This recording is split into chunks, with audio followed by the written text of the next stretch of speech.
आसाराम से पूछताछ के लिए जोधपुर पुलिस की टीम कुछ ही देर में इंदौर पहुंचने वाली है, लेकिन बड़ी खबर यह है कि इस वक्त इंदौर के आश्रम में आसाराम नहीं है। आसाराम रात में ही चुपचाप भोपाल से इंदौर तो पहुंच गए, लेकिन इस वक्त पुलिस के मुताबिक इंदौर के आश्रम में आसाराम नहीं है। ये कहना है इंदौर की पुलिस का कि आसाराम आश्रम में नहीं है, लेकिन बड़ा सवाल अब ये खड़ा होता है कि अगर इंदौर के आश्रम में आसाराम नहीं है तो फिर आसाराम आखिर कहां है। इंदौर में आसाराम बापू के आश्रम के बाहर गहमा गहमी का माहौल है। ये इंदौर में आसाराम बापू का जो आश्रम है वो यहाँ पर है।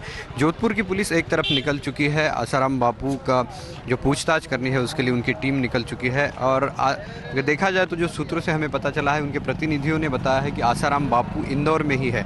उनके प्रतिनिधियों ने ABP न्यूज़ से संपर्क किया था और ये कहा कि आसाराम बापू इंदौर में है, वो कहीं भागे नहीं है। दूसरी तरफ आप देखिए कि यहाँ तरफ काफ़ी उनके जो भक्त हैं वो काफ़ी सारे आश्रम पर जुट रहे हैं। दूसरी तरफ इंदौर पुलिस जो है वो भी यहाँ पर मौजूद है। कई इलाकों से उनके भक्त यहाँ पर जुट रहे हैं, महाराष्ट्र से, इसके अलावा आसपास के जो इलाके हैं वहाँ से आसाराम बापू के भक्त यहाँ पर आ रहे हैं। काफ़ी गहमागहमी का माहौल है क्योंकि जोधपुर से पुलिस की जो टीम है वो यहाँ के लिए निकल चुकी है पूछताछ के लिए। यहाँ पर इंदौर में वो आएगी और जैसे जोधपुर पुलिस ने कहा था कि 30 तारीख तक का उन्होंने समय दिया था आसाराम बापू को उनके वहाँ जोधपुर आने के लिए, लेकिन वहाँ पर वो आ नहीं पाए थे। इसलिए वो समय ख़त्म होने के बाद जो है अब जोधपुर की पुलिस टीम जो है वो उनकी पूछताछ के लिए वहाँ से निकल चुकी है। जोधपुर के आश्रम की अगर हम बात करें तो पुलिस का बंदोबस्त आप साफ देख सकते हैं। यहाँ पे बाहर काफ़ी सारा पुलिस का बंदोबस्त रखा गया है। जोधपुर पुलिस ने खुद कहा है कि वो लगातार जो है संपर्क में है, इंदौर पुलिस के संपर्क में है। यहाँ देखिए काफ़ी सारा पुलिस बंदोबस्त जो है आपको यहाँ पर दिखाई देगा, क्योंकि कई सारे भक्त भी यहाँ आ रहे हैं। जोधपुर की पुलिस भी यहाँ पर आ रही है और ये देखना होगा कि क्या जोधपुर की पुलिस यहाँ पर आकर आसाराम बापू से पूछताछ, किसी तरह की पूछताछ कर सकती है, क्योंकि वो उनका कहना है कि इस मामले में अगर आसाराम बापू पेश नहीं हुए तो उनसे पूछताछ की जाएगी और पूछताछ के बाद ही तय होगा कि क्या उनकी गिरफ्तारी इस मामले में संभव है। हमारे साथ अशोक तिवारी जी है यहाँ के। तिवारी साहब बताएं किस तरह का पुलिस बंदोबस्त रखा है आपने यहाँ पे? काफ़ी सारे लोग यहाँ पे इकट्ठा हो रहे हैं।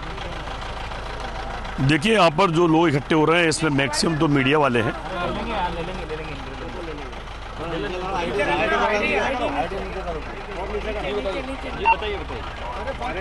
अभी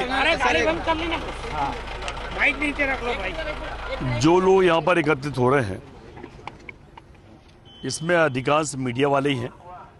और दूसरी बात यह है कि अभी जिस तरीके से जो व्यवस्था यहाँ पर चल रही है, किसी प्रकार की कोई ऐसी खबर नहीं है, ऐसी कोई बात नहीं है कि इसमें कोई अशांति हो। सभी व्यवस्था पूर्ण रूप से व्यवस्था अच्छी तरीके से लगाई गई है। वरिष्ठ अधिकारी सभी इस पर निगाह रखे हुए हैं और किसी प्रकार की ऐसी कोई चीज़ नहीं जिसमें कोई शांति में कोई व्यवधान उत्पन्न हो। और मीडिया वालों से मेरा निवेदन ये है कि वो किसी बात को ज़्यादा वो ना करें, जो भी मैसेज है सामने आएगा। और जहाँ तक अभी तक मेरी जानकारी में है तो आसाराम जी यहाँ पर नहीं आए हैं, ये पूरी बात अभी ये जानकारी में लगी है। और ये भी जानकारी ऐसी प्राप्त हो रही है कि इंदौर में शायद वो नहीं है। जोधपुर पुलिस ने इंदौर पुलिस से अप्रोच किया होगा या फिर कोई? नहीं, अभी तक के अभी सुबह 9:30 बजे तक जोधपुर पुलिस ने मुझसे कोई संपर्क नहीं किया है और ये जानकारी मुझे नहीं कि वरिष्ठ अधिकारियों की जानकारी में है नहीं। अशोक जी, नारायण साईं के अंदर होने की बात हो रही है, उसकी पुष्टि करेंगे आप? अभी मैं जस्ट आपके सामने भी आ रहा हूँ, इसके बाद मैं देख कर बताऊँ क्या है। जमावड़ा बढ़ गया है, 8 से 10 हज़ार। नहीं, वहाँ पर ये जरूर है कि उनके कुछ जो आसाराम जी के शिष्य लोग हैं ये आश्रम में कुछ पूजन कर रहे हैं, उनका कुछ अनुष्ठान चल रहा है, ऐसी जानकारी है। अनुष्ठान हाँ, 8 से 10 हज़ार लोग तो नहीं है, लेकिन 400-500 लोगों की खबर थी कि सुबह वहाँ पे आश्रम में पूजा पाठ कर रहे हैं, ये जानकारी है। धन्यवाद। तो ये थे अशोक तिवारी जो बता रहे थे कि यहाँ पर सुरक्षा व्यवस्था जो है वो चाक चौबंद है। और उन्होंने एक अहम बात ये कही कि पुलिस की जानकारी के मुताबिक यहाँ पर आसाराम बापू फिलहाल इस आश्रम में यहाँ पर नहीं है। देखिए पुलिस जा रही है, इस वक्त आश्रम में जा रही है, काफ़ी सारा पुलिस बंदोबस्त आपको यहाँ पर दिखाई देगा। उन्होंने साफ तौर पर एक बात कही कि आसाराम बापू यहाँ पर नहीं। दूसरी तरफ उनके प्रतिनिधि लगातार ये बात कह रहे हैं कि आसाराम बापू भागे नहीं हैं, वो इंदौर में ही मौजूद है। लेकिन पुलिस का कहना है कि इस आश्रम में नहीं है। कई सारे लोग जो है, भक्त जो है वो ज़रूर इस आश्रम में यहाँ पर मौजूद है और पुलिस की सुरक्षा व्यवस्था भी यहाँ पर है। तो देखना होगा कि जब पुलिस यहाँ पर, जोधपुर की पुलिस खासतौर पर जो निकली है, वो यहाँ पर जब आएगी तो क्या वो समन दे पाएगी, क्या वो किसी तरीके से आसाराम बापू से कोई पूछताछ कर पाएगी। कैमरामैन उत्तम के साथ उमेश कुमार, एबीपी न्यूज़, इंदौर। तो खबर आ रही है कि आसाराम बापू इंदौर में है लेकिन आश्रम में नहीं। लेकिन ऐसे में बड़ा सवाल ये खड़ा होता है कि आसाराम आखिर है कहां? अगर इंदौर में है तो वो कहां पर छिपे हुए हैं? क्या वो डर गए हैं? ये बड़ा सवाल है। लेकिन इस वक्त एक और बड़ी खबर आ रही है। बड़ी खबर ये कि आसाराम के समर्थकों ने जोधपुर में IBN7 के रिपोर्टर के साथ मारपीट की है। इस तरह की मारपीट की खबर जो है वो कल भी आई थी, चूंकि जोधपुर पुलिस से इंदौर पहुंची है और जोधपुर में ही आसाराम के समर्थकों पर मारपीट का आरोप लगा है।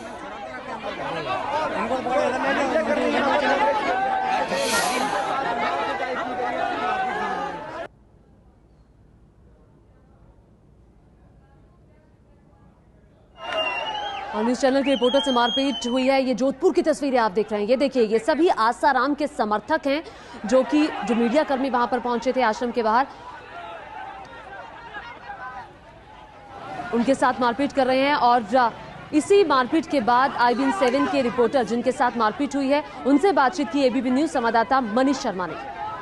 आसाराम समर्थकों का हाई वोल्टेज ड्रामा। इस वक्त आप देख सकते हैं मेरे साथ हमारे मीडिया सहयोगी भवानी सिंह हैं, जो कि IBN के संवाददाता हैं, और उनके साथ उनके दो और सहयोगी श्याम सिंह जी और इसके अलावा उनके कैमरा पर्सन है मिंटू। अगर हम देखें इस वक्त भवानी की स्थिति तो साफ तौर पर है कि मीडिया पर एक सीधा हमला है। भवानी, मुझे बताइए क्या हुआ था, ये सब कुछ कैसे एकाएक घटा? देखिए मनीष, जब हमारे पास ये खबर मिली थी कि उनके समर्थक बड़ी तादाद में राजस्थान से बाहर से आ रहे हैं यहाँ पर, और हम तकरीबन 2 घंटे पहले यहाँ पर पहुंचे थे। तकरीबन यहाँ पर 6 से 7 बसें यहाँ खड़ी थी, समर्थक उतर कर जा रहे थे। हम उनके विजुअल्स ले रहे थे यहाँ, उस दौरान यहीं पर खड़े थे जिस वक्त अब यहाँ खड़े हैं। तकरीबन यहाँ से 500 मीटर की दूरी पर आश्रम है। उस दौरान आश्रम से लोग निकल कर आए और उनमें से कुछ के हाथ में लाठियां थी और वो हम पर टूट पड़े और उन्होंने हम पर हमला बोल दिया। कुछ ने लातों से, मुक्कों से, कुछ ने लाठियों से में मारा और उस दौरान हमारा कैमरा छीन लिया गया और माइक छीन लिया गया और उसके बाद में हमें पीटते हुए यहाँ से लेकर जा रहे थे, लातों से, मुक्कों से मार रहे थे। ये हमारे पर जानलेवा हमला था। आसपास के गांव के लोग आ गए, अगर गांव के लोग हमें बचाते नहीं तो शायद हमारी जान जा सकती थी। जी मैं देख रहा हूँ कि आपके साथ बहुत ही बुरा व्यवहार हुआ, मारपीट की गई। क्या पुलिस उस वक्त यहाँ थी? देखिए शर्मनाक बात यही है कि हम जिस वक्त आए उस वक्त पुलिस यहाँ पर नहीं थी, एक भी पुलिस का जवान नहीं था। और उसके बाद में आसपास के गांव के लोगों ने जब सूचना दी, 1 घंटे तक पुलिस नहीं पहुंची। 2 पुलिस के जवान 1 घंटे बाद में आए और वो भी यहाँ खड़े थे। यहाँ आने की उन्होंने हिम्मत नहीं की थी, जबकि ये सूचना कल रात से थी कि उनके समर्थक इकट्ठे हो रहे हैं। और इसी पर बातचीत करने के लिए IBN7 के मैनेजिंग एडिटर आशुतोष हमारे साथ जुड़ रहे हैं। आशुतोष, क्या ये आसाराम की हताशा ही है कि इस तरह मीडिया कर्मियों के साथ उनके समर्थक मारपीट कर रहे हैं? वहां पर इतने समर्थकों का जुटना यानी कि आसाराम डर गए हैं, ऐसा लगता है? देखिए आसाराम डरे हैं या नहीं डरे, लेकिन एक बात बिल्कुल स्पष्ट है इस पूरे मामले के अंतर्गत कि इस देश के अंदर रूल ऑफ लॉ के नाम पे मखौल उड़ाया जाता है। अगर 5 बच्चों पर बलात्कारी होने का आरोप लगता है, गैंगरेप करते हैं तो उनको 72 घंटे के अंदर गिरफ्तार कर लिया जाता है। और आसाराम जो अपने को धर्मगुरु कहते हैं, उनके ऊपर एक 16 साल की बच्ची अगर उन पे यौन शोषण और बलात्कार के गंभीर आरोप लगाती है तो 10 दिनों तक पुलिस हाथ पर हाथ धरे बैठी रहती है और उस पर किसी तरीके की कोई कार्रवाई नहीं होती है। ये अपने आप में ज्यादा गंभीर मसला है कि क्या इस देश के अंदर कानून सिर्फ गरीबों के लिए है और अमीरों के लिए कोई कानून नहीं? जो ताकतवर है, जो रसूखदार है, जो बलवान है, जिनके पास शक्ति है, उनके खिलाफ किसी तरह की कोई कार्रवाई नहीं होनी चाहिए? जिस तरीके की धारा इस पूरे मामले में दिल्ली पुलिस ने लगाई थी उसमें पॉक्सो जैसा एक कानून है, यानी उस धारा के तहत फौरन गिरफ्तारी होनी चाहिए। लेकिन 10 दिन तक राजस्थान की पुलिस हाथ पर हाथ धरे बैठी रही। मुझे तो ये लगता है कि राजस्थान पुलिस की दिलचस्पी किसी तरीके से अपने राज्य के अंदर कानून को स्थापित करने का नहीं है। अगर कानून का राज्य स्थापित करने में उनकी दिलचस्पी होती तो अब तक आसाराम को इस तरीके से गुंडागर्दी करने की छूट नहीं मिलती, माफियागिरी करने की छूट नहीं मिलती और अपने आप को धर्मगुरु कहने वाले इस व्यक्ति को अब तक जेल के भीतर होना चाहिए। और यही नतीजा है कि उनके समर्थक जो हैं वो कहीं बहुत ज्यादा जो है उनको लगता है कि उनके खिलाफ किसी तरीके की कोई कार्रवाई नहीं हो सकती है, इसलिए वो मीडिया कर्मी पर हमले कर रहे हैं। आज सिर्फ भवानी सिंह पर हमला नहीं हुआ है, बल्कि अगर कल ध्यान दे तो कल इंदौर और भोपाल 2 जगह पर इनके समर्थकों ने मीडिया कर्मियों पर हमला किया, उनकी OB1 की तोड़फोड़ की और लोगों के साथ गाली गलौज मारपीट की। तो क्या इस देश के अंदर गाली गलौज ही चलेगी? अगर कोई ताकतवर है, आसाराम जैसा आदमी, तो उसके खिलाफ कानून का कोई मतलब नहीं है? ये महत्वपूर्ण सवाल है। क्या प्रेस को अभिव्यक्ति की आजादी के तहत अपना काम करने दिया जाएगा या नहीं किया जाएगा, ये दूसरा बड़ा सवाल है। जी, और शायद आशुतोष ये दबाव ही था कि जोधपुर पुलिस अब वहां पहुंच रही है, चूंकि दबाव ना होता तो शायद कहीं ना कहीं नरमी भी बढ़ती जाती। देखिए, जोधपुर पुलिस और राजस्थान की पुलिस तो मुझे लगता है हाथ पर हाथ धरे बैठी हुई है। उसको कुंभकर्ण की नींद है, 6 महीने तक सोएगी, उसके बाद सोकर उठेगी और तब कोई कार्रवाई करेगी। जब इस देश के अंदर लगातार मीडिया, अखबार ये बता रहे हैं कि राजस्थान जहां पर भी आसाराम के उनके अपने आश्रम है, वहां पर उनके समर्थक इकट्ठा हो रहे हैं, वो लगातार गाली गलौज, मारपीट की नौबत कर रहे हैं। ऐसे में पुलिस 1 घंटे बाद वहां पहुंचती तो इसका क्या मतलब है? इसका साफ मतलब है कि उस इलाके के या तो एसपी नाकारा हैं, या वहां के डीएम नाकारा हैं, या वहां की राज्य सरकार जो है वो नाकारा है। क्या उनको इस बात का अंदाजा नहीं है कि किसी भी प्रदेश के अंदर या किसी भी जगह पे कानून का राज स्थापित करना उनके प्रशासन की पहली और बुनियादी जिम्मेदारी है। मेरा ये मानना ये है कि इन लोग या तो आसाराम से डरे हुए हैं या फिर ये आसाराम से मिले हुए हैं, जिसकी वजह से वहां की पुलिस जो है वो मौके पर पहुंची नहीं और पहुंचकर वहां पे कानून व्यवस्था स्थापित करने की कोशिश नहीं की, जिसकी वजह से हमारे संवाददाता पर हमला हुआ। मैं इसको सिर्फ IBN 7 के संवाददाता पर हमला नहीं मानता हूं, ये मीडिया पर हमला है, मीडिया की अभिव्यक्ति की आजादी पर हमला है, जो लोकतंत्र का चौथा खंबा है और संविधान के तहत जिसको आजादी मिली हुई है। मुझे लगता है कि ये राजस्थान की जो सरकार है वो कहीं ना कहीं अंदर खाने वो आसाराम बापू से मिली हुई है। जी, बहुत शुक्रिया आशुतोष ABP न्यूज से बातचीत करने के लिए। आशुतोष हमारे साथ जुड़े हुए थे, जिनका कहना है कि ये मीडिया पर हुआ हमला है और अभिव्यक्ति की आज़ादी का सीधे सीधे ये हनन है, चूंकि कहीं ना कहीं जब ये मीडिया पर हमला होता है जोधपुर के आश्रम के बाहर, उस वक्त 1 घंटे बाद पुलिस का वहां पर आना ये साफ जाहिर करता है कि कहीं ना कहीं जोधपुर की पुलिस भी आसाराम से मिली हुई है, ये कहना है आशुतोष का। लेकिन आपको बता दें, IBN 7 के कैमरामैन से भी मारपीट हुई, रिपोर्टर से भी मारपीट हुई, जो अपनी रिपोर्ट करने के लिए वहां पहुंचे हुए थे। आसाराम के समर्थक बड़ी तादाद में जोधपुर आश्रम के बाहर इकट्ठा हो रहे हैं। आसाराम बापू के समर्थकों ने जोधपुर आश्रम के बाहर मीडिया वालों से मारपीट की है। आपको बता दें कि IBN 7 के रिपोर्टर से ये मारपीट की है। IBN 7 के रिपोर्टर अपने कैमरामैन के साथ अपने रिपोर्ट करने के लिए जोधपुर आश्रम, जो आसाराम का आश्रम है, वहां गए थे और तभी अचानक जो आसाराम के समर्थक थे उन्होंने इस IBN 7 के रिपोर्टर पर हमला बोल दिया। सीधे चलते हैं जोधपुर। मनीष शर्मा ABP न्यूज संवाददाता हमारे साथ जुड़ गए हैं। मनीष, ये जो मारपीट जिस तरह से आसाराम के समर्थकों ने की है, ये साफ तौर पर हताशा को दिखा रही है कि कितने हताश हो गए हैं खुद आसाराम और आसाराम के समर्थक, जो मीडिया रिपोर्ट कर रहा है उसको लेकर। ज्योति, अगर पूरे मामले पर देखा जाए तो ये बिल्कुल साफ है कि अपने समर्थकों को उकसाने में खुद आसाराम का हाथ है। उन्होंने कल एक बयान जारी किया जिसमें उन्होंने कहा कि उनके समर्थक सदमे में न जाएं, कहने का मतलब दुख में न जाएं, बल्कि उसका परोक्ष रूप से कहा जाए तो उन्होंने प्रेरित किया।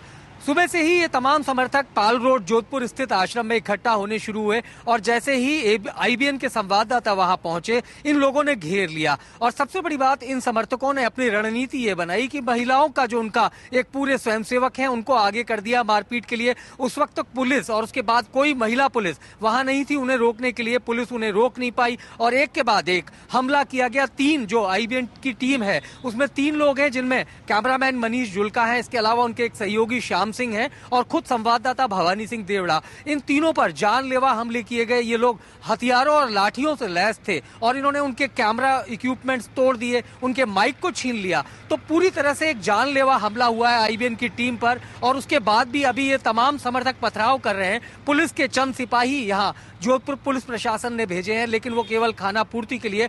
बहुत तनाव भरा माहौल है और इसी के चलते OB वेंस को और तमाम मीडिया कर्मियों की गाड़ियों को निशाना बनाया जा रहा है आसाराम के समर्थकों की तरफ से।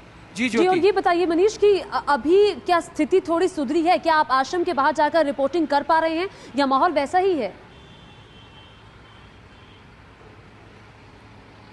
जी, फिलहाल ज्योति, आश्रम के बाहर किसी भी मीडिया कर्मी को रुकने नहीं दिया जा रहा।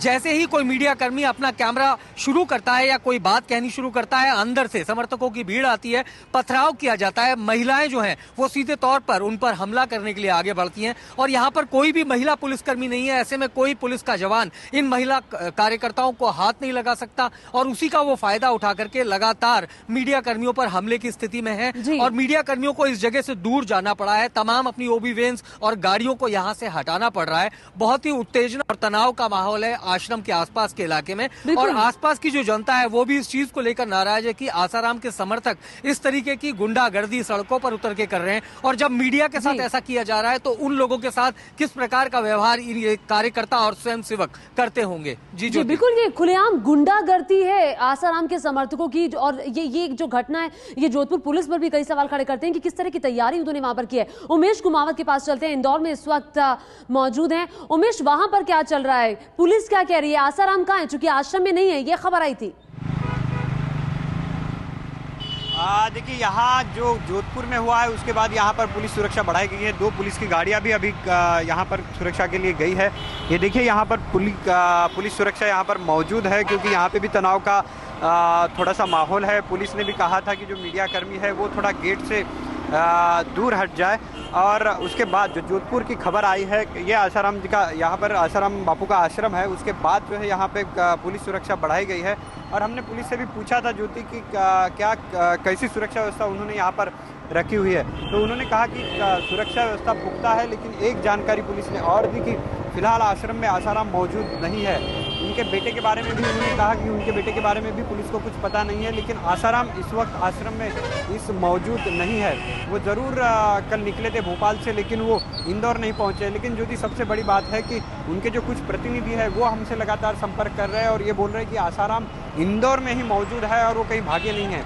अभी यहाँ पर इंतजार हो रहा है कि जोधपुर की जो पुलिस है वो कब आएगी और क्या वो आसाराम को कोई समन दे पाएगी, क्या उनसे कोई इंक्वायरी या पूछताछ कर पाएगी। क्योंकि फिलहाल अगर वो आश्रम में भी आती है तो उनको यही जवाब मिलेगा कि आसाराम फिलहाल इस इंदौर के आश्रम में नहीं है। ज्योति जी, तो इंदौर से उमेश कुमावत हमें बता रहे हैं कि आसाराम अभी आश्रम में नहीं है, लेकिन कहां है अभी तक ये नहीं पता। लेकिन आसाराम के समर्थकों की तरफ से हमारे संवाददाता को ये जरूर बताया गया है कि वो इंदौर में हैं और वो कहीं भागे नहीं हैं।